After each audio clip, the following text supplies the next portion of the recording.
we stand there and we get married. We go through that ritual. Which is a joke, really. It really is. Death do us part, love ever after, happiness ever after. You definitely can't guarantee that. You can't guarantee that you're going to be happy the rest of the day. Right? You can't guarantee yourself that. Not to say nothing about nobody else. Okay? So that's just a ritual, words that we have been given. Okay? Now, I thought about that when I thought about that cement truck, because I've often given that illustration. You walk out of the church, you just took your vows, so you know where I'm going. You said, through sickness and in health, till death us do part. That's what you just said. Great big expensive $4 million ring. All right. Everybody's crying, ex-boyfriends, ex-girlfriends, whatnot, whatever. The rest of the people are happy, and they're crying because they're happy. You planned for this wedding many a year ago. The highlight of your life is supposed to be, because that's where everything is geared, which is another mistake. Wedding day. See, there's a lot of people want to get married. Problem is what? They don't want to be married. See, and they're not honest with themselves about that. What they really want to do is get in that limousine, the rice is being thrown, everybody's cheering, the cameras are rolling, people run alongside the window taking those last snapshots. And this is particularly true in the case of females, see, because it's a fairyland thing. What you really want to do, if you tell the truth, is go right around the block and come around and do it all over again. And do this forever. In other words, keep getting married.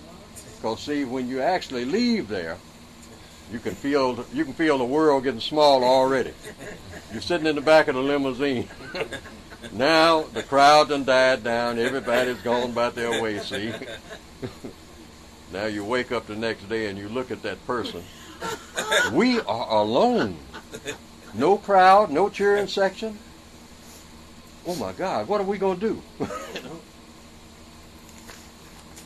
In about 30 days, that first argument, okay?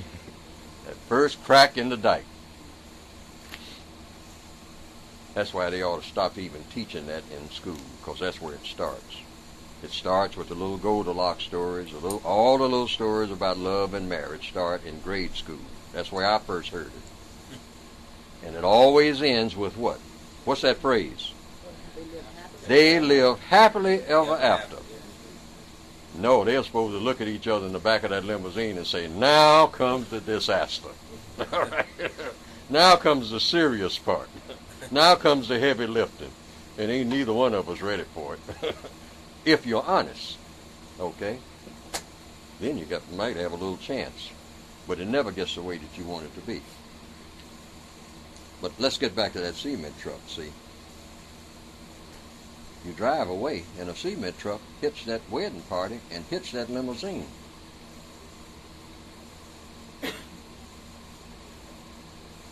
Now, her legs are gone, both of them, till death us do part. That's what the doctor tells you when he comes out in the hall. He says, well, she lived, but I got some bad news. She's paralyzed, and she's lost both legs. She'll be in a wheelchair the rest of her life. You just married. 40 minutes ago, you were getting married. Now, you got to tell yourself the truth. What did those vows mean? Now, she had the prettiest legs in town, everybody said. All right? That's one of the things that caught your eye. Okay? No legs. Paralyzed. Just got use of one arm. This is Cecilia, the lady you've been talking about marrying. 5 other guys wanted to marry her. You won out. No legs. Use of one arm. Death us do part. What am I talking about? One word. Truth. Okay? We got to be people who are crazy about truth, even when it hurts. Why? So that we don't trip ourselves up. Know what you're doing and why you're doing it. At all times.